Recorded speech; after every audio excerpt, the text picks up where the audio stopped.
L'avantage de l'image vectorielle comparée à l'image pixelisée est que vous n'allez rencontrer aucun problème si vous souhaitez l'agrandir. Donc en effet, si vous agrandissez une image pixelisée, cette dernière va perdre en qualité et l'image sera crénelée. Donc la solution va tout simplement consister à convertir au format vectoriel votre image. Donc comme vous pouvez le voir, je dispose ici de 5 petites images que j'ai décidé d'importer, évidemment de les incorporer dans mon document. Et admettons maintenant que je souhaite toutes les vectoriser, il me suffit de me rendre dans le menu Fenêtre afin de retrouver un menu, un petit panneau qui a fait son apparition dans cette version CS6 d'Illustrator. Il s'agit du panneau Vectorisation de l'image. Si je clique dessus, automatiquement, voici ce petit panneau qui apparaît et qui va disposer de différents paramètres que je vais pouvoir choisir afin de vectoriser mes différentes images. Donc je vais pouvoir commencer tout simplement par cette petite coccinelle. Actuellement, tout apparaît grisé, tout simplement parce que je n'ai pas encore sélectionné la première image. Je clique alors dessus et je vais maintenant pouvoir décider de modifier tous ces paramètres afin de vectoriser l'image. Donc je vais maintenant réaliser un zoom avant à l'aide du raccourci clavier CTRL+, et je vais pouvoir me recentrer comme ceci. Comme vous pouvez le voir, il s'agit bel et bien d'une image qui est pixelisée. Je vois ici tous les petits pixels. Je vais pouvoir maintenant choisir, parmi les différents types de vectorisation qui me sont proposés par mon logiciel, celui que je souhaite appliquer. Donc j'ai le choix entre couleur automatique, couleur intense, couleur peu intense, niveau de gris, noir et blanc ou contour. Donc évidemment pour cette image, il s'agit d'une image en couleur mais qui ne dispose pas non plus d'énormément de couleurs. Donc j'ai le choix entre couleur automatique, couleur intense mais il ne s'agit pas d'une grande photographie donc cela n'est pas nécessaire, couleur peu intense mais je peux souhaiter plutôt de choisir couleur automatique afin d'appliquer automatiquement ce paramètre. Je clique dessus et automatiquement je vois une différence qui est immédiate puisque je ne vois plus les pixels sur mon image. Je peux à tout moment consulter le résultat de vectorisation à l'aide de ce petit œil. Si je clique et je maintiens mon clic enfoncé, je peux repasser en mode pixelisé. Si je relâche, je passe maintenant au mode vectoriel. Donc évidemment, je vais pouvoir par la suite spécifier ici si je souhaite un résultat en couleur, en niveau de gris ou encore en noir et blanc.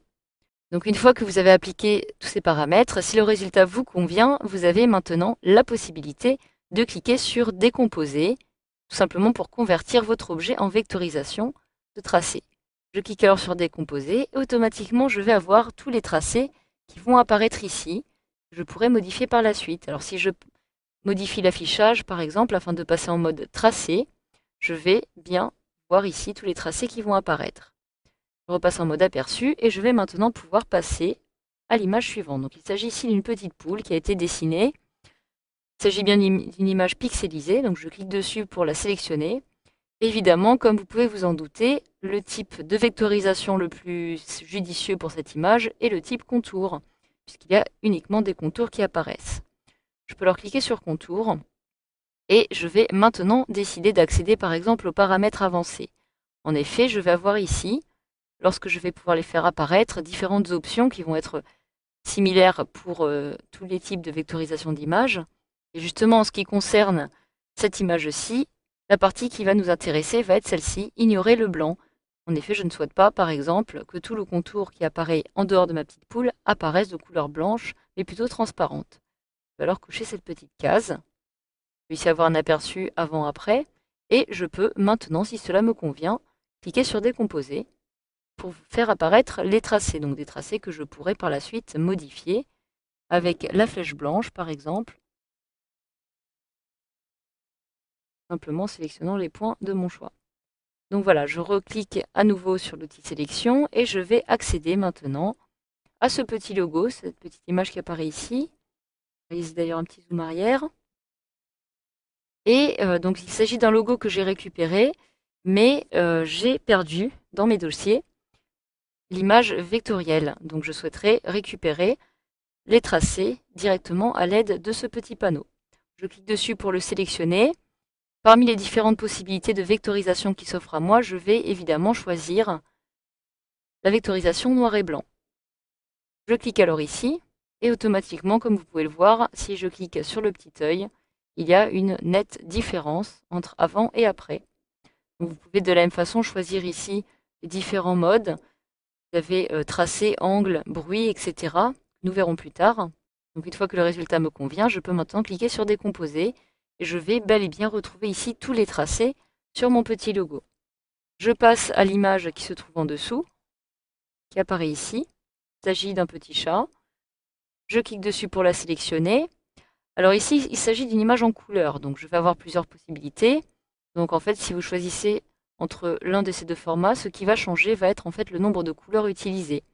Alors pour changer, je vais cette fois-ci décider de passer par exemple en noir et blanc. Je clique alors ici pour le sélectionner et cela va me permettre à partir d'une image en couleur, par exemple de réaliser un broche pour Photoshop. Je peux aussi décider d'ignorer le blanc en cliquant ici et en cochant cette petite case. Donc voilà, vous avez ici le seuil qui est très intéressant aussi. Donc en fait, plus vous allez augmenter le seuil et plus vous allez faire apparaître de matière sur votre image. Si je me déplace vers la droite, je vais faire apparaître un peu plus de matière et rendre justement une couleur un peu plus foncée à mon image. Donc je peux trouver par exemple celle-ci qui me convient. Donc à l'inverse, évidemment, si je me déplace vers la gauche, il ne va quasiment plus avoir de tracé. Donc je vais conserver ce seuil-ci avec ce type de vectorisation et je vais maintenant pouvoir cliquer sur décomposer pour faire apparaître tous les tracés directement ici. Je passe à la dernière image en me déplaçant comme ceci. Donc il s'agit d'une petite coccinelle. Je clique dessus pour la sélectionner et en ce qui concerne cette coccinelle-ci, je vais choisir par exemple ici couleur peu intense. Je clique dessus et il m'est alors indiqué ici 16 couleurs. Donc je souhaiterais par exemple peut-être en ajouter un petit peu plus puisque si je compare à l'aide de l'œil, il y a quand même un peu plus de détails sur l'image originale en pixels. Je clique alors sur couleur intense et comme vous pouvez le voir, cela est beaucoup plus propre. Alors je peux aussi décider d'augmenter ou de réduire les couleurs. Vous pouvez le voir. Donc ici, j'en ai un peu moins. Évidemment, plus vous augmenterez le nombre de couleurs et plus votre fichier sera lourd. En dessous, vous pouvez ici décider d'ajuster ou non vos tracés. Plus vous déplacerez vers la droite et plus les lignes qui apparaissent droites vont être droites, alors qu'à l'inverse, les tracés seront beaucoup moins. Vous pouvez aussi de la même façon spécifier les angles. En ce qui concerne le bruit, vous pouvez décider d'en ajouter ou de le réduire. Plus la valeur sera élevée et moins il y aura de bruit, donc ce petit grain qui va apparaître sur votre image. Donc je conserve par exemple cette valeur-ci. Donc voilà, enfin vous avez ici différents modes. Vous avez ici le mode de recouvrement qui va vous permettre de créer des tracés découpés, c'est-à-dire que chaque tracé sera découpé, sera une forme à part, alors que si vous créez maintenant un chevauchement, vous allez en fait créer des tracés qui vont être empilés les uns sur les autres. Donc je vais choisir pour tous des tracés de recouvrement. Une fois que cela est fait, je clique sur décomposer. Et comme vous pouvez le voir, il y a ici énormément de tracés. Pourquoi? Tout simplement parce que j'ai choisi beaucoup de couleurs. Donc si je clique sur annuler, décomposer la vectorisation, et que je choisis maintenant couleur peu intense, puis décomposer, évidemment, le nombre de tracés ne sera pas le même. Donc voilà, vous savez maintenant désormais, grâce à cette formation, comment procéder pour réaliser une vectorisation d'images pixelisées, afin de les utiliser par la suite sous Illustrator CS6.